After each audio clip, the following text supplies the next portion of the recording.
Kṛṣṇa. So welcome back to Bhagavad Gita series. Today we shall be discussing text 40 from chapter 1. Om Jnanatimirandasya Jnananjana-chalakaya Chakshurunmilitam Yena Tasmai Shri Gurave Namaha. Vanchakalpatarubhyascha Kripa Sindhubhya Evacha Patitanam Pavanebhyo Vaishnavebhyo Namo Namaha. Shri Krishna Chaitanya Prabhu Nityananda Shri Advaita Gadadhar Shrivasadi Gaura Bhakta Vrinda Hare Krishna Krishna Krishna Hare Hare Hare Rama Rama Rama Hare Hare. Hare Krishna. So text 40 is adharmābhibhavāt Kṛṣṇa praduṣyanti kula-striyaḥ strīṣu duṣṭāsu vārṣṇeya jāyate varṇa-saṅkaraḥ. Translation: when irreligion is prominent in the family, O Kṛṣṇa, the women of family become polluted, and from the degradation of womanhood, O descendant of Vṛṣṇi, comes unwanted progeny. So here, in this verse, Arjuna is further continuing the consequences.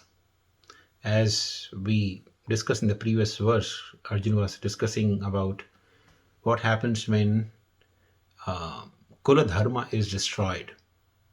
Kula-kshaye praduṣyanti kula-dharma. So when the families are destroyed, or the elders in the family are destroyed, then the family traditions are destroyed.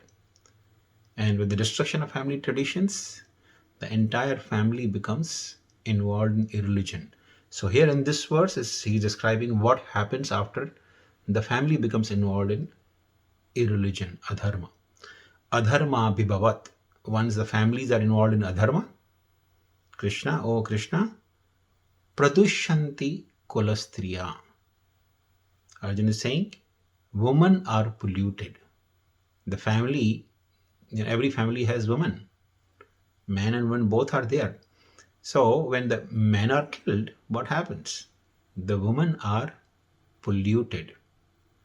Why women are polluted? Because in the previous verse, Arjuna already explained, the kula-dharma praduṣyanti, the kula-dharma are destroyed. No.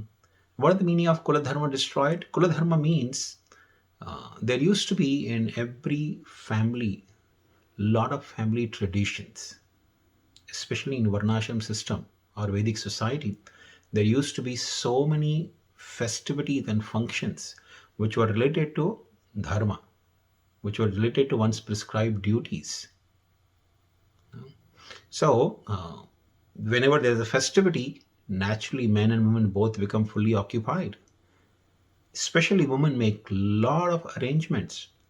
They are very much occupied. So when there is continuously functions in the family related to dharma, the women remain fully occupied.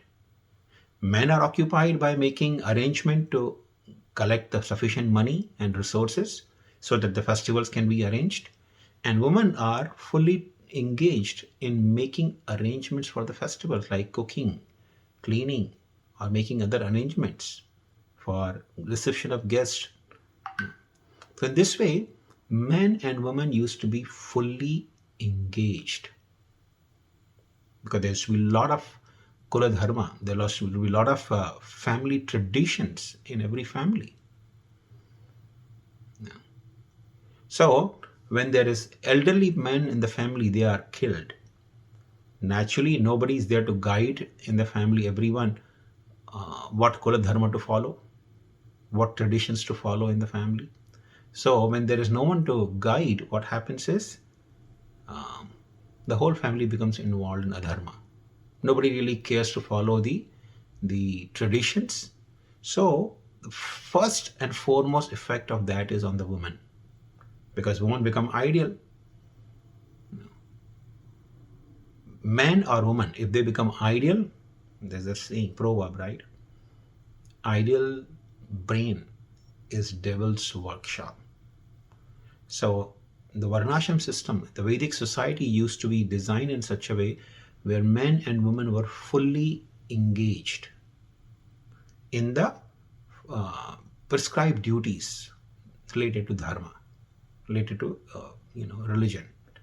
So they used to remain busy, and there would be no free time available to think of nonsense. But when the elderly men in the family are destroyed, they are killed. There is no one to guide in the religious principles, and the woman become free because there are no functions involved. So the woman become free. So naturally, women become polluted. Praduṣyanti kula-striyaḥ. Women are polluted, and when women are polluted, strīṣu duṣṭāsu vārṣṇeya, jāyate varṇa-saṅkaraḥ.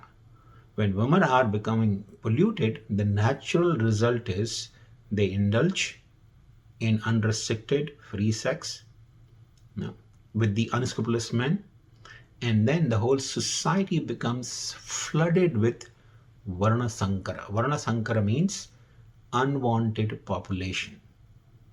Now this term unwanted population is very significant. You see, in modern times, men and women engage in sex, but they use contraceptive methods. That means they don't want children. And sometimes the contraceptive system fails, then there are children. That means in the first place, the children were not wanted by their parents. The men and women never intended to have a child. It's just accidental birth. So this is called unwanted population, varṇa-saṅkaraḥ. When men and women engage in sex but they don't want to have a child. This never used to be the custom in the Vedic society. In Vedic society, men and women would unite in sex life to have children. In fact, there used to be a garbhadhana samskara where men and women would announce in the family and relatives that tonight we are going to unite in sex to have a child. So please bless us to have a good child. So the children were welcomed in the family, and accordingly the consciousness of the child used to be that I am very much welcomed in the family. It leaves a subtle impression on the child.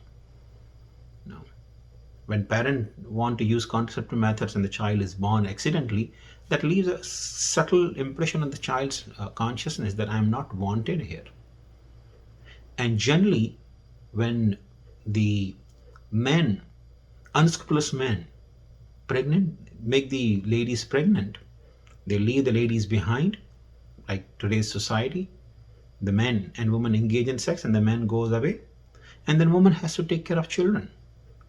So naturally, such children also being raised by a single parent generally do not develop very nicely in their mental growth.